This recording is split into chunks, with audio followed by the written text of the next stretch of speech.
илимпоз, окумуштуу, изилдөөчү баары эле окшош синонимдер. Бирок айырмасы бар го дейм. Биз өткөндө data scientist деген сөздү, терминди которобуз деп, билбей эле жүргөн сөздүн маанисине келип кайрадан такалып калдык да. Албетте биринчи кезекте эле оюма окумуштуу келди. Бирок окумуштуу мен үчүн бул баягы өзү үчүн эле окуп, билип жүргөн окумал киши да, эми орусча айтканда там начитанный человек деп айтышат, ушундай элес келтирет да магачы. Албетте илимпоз негизги термин катары, бирок илимпоз бул кандай десем, баягы илимдин өзү үчүн эле илим жасаган киши да, орусча айтканда наука ради науки деп айтышат. Мага ошондой киши көрүнөт да. Ошондуктан баягы мага илим дегенде эми биринчи кезекте анын баягы практикалык мааниси бар бир нерсе жасаган кишилерди мен ошол баягы илимпоз, ошо илим менен иштеген киши катары тааныйм да. Менин оюмча аны изилдеген кишилер, көбүнчө изилденген кишилер. Ошон үчүн мен изилдөөчү дегенге келип аттым да. Ондан эми туруп калдым. 2 жыл болуп кайсынысын алар билбейм. Болуп жүргөндө эле баягы Facebook'та досторго кайрылдым. Аженден пикир сурадым. Анан өзүм ойлоп көрбөгөндөй, оюма да келбегендей эң сонун пикирлерди алдым. Ошо менен которчу сөзүмдү тактап алдым. Scientist, илимпоз. Бул сөздүн мааниси кененирээк. Жалпы илим менен алектенген адам. Ойчул, теоретик, практик, экспериментатор. Ичине баары кире берет.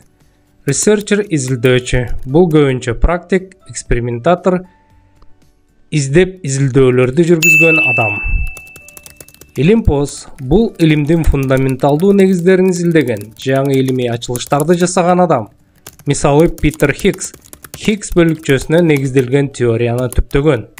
Окумуштуу бул илимий ачылыштарды, теорияларды андан ары өнүктүргөн, эксперименталдык же теоретикалык негизде изилдеген, далилдеген адам. Мисалы Хиггс механизмин биринчилерден болуп далилдеген ЦЕРНдин илимий кызматкерлери. Изилдөөчү бул практикалык түрдө инновациялык, технологиялык, социалдык изилдөөлөрдү жүргүзгөн, жаңы ачылыштарды жасаган, илимий макала жазган же жаңы өнүм өндүргөн адамдар.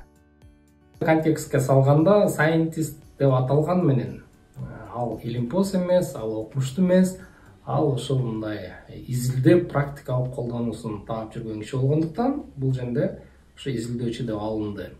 Ал эмне үчүн датаны берилиштеп которуп койдуңар деген дагы суроо көп берилет бизге.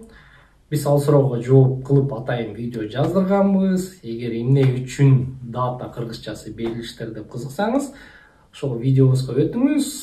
Ошол достор, ошондуктан билбей калган учурда жардам сурагандан эч тартынбаш керек. Билем деген сөздөрдү деле билбей калышыңыз мүмкүн.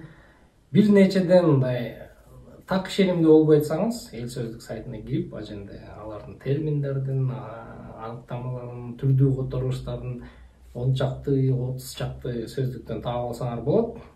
Ошондуктан эл сөздүккө келип тургула. Эсенчиликте кайрадан көрүшкүчө, силер менен мен Чоробек Саадамбек болдум.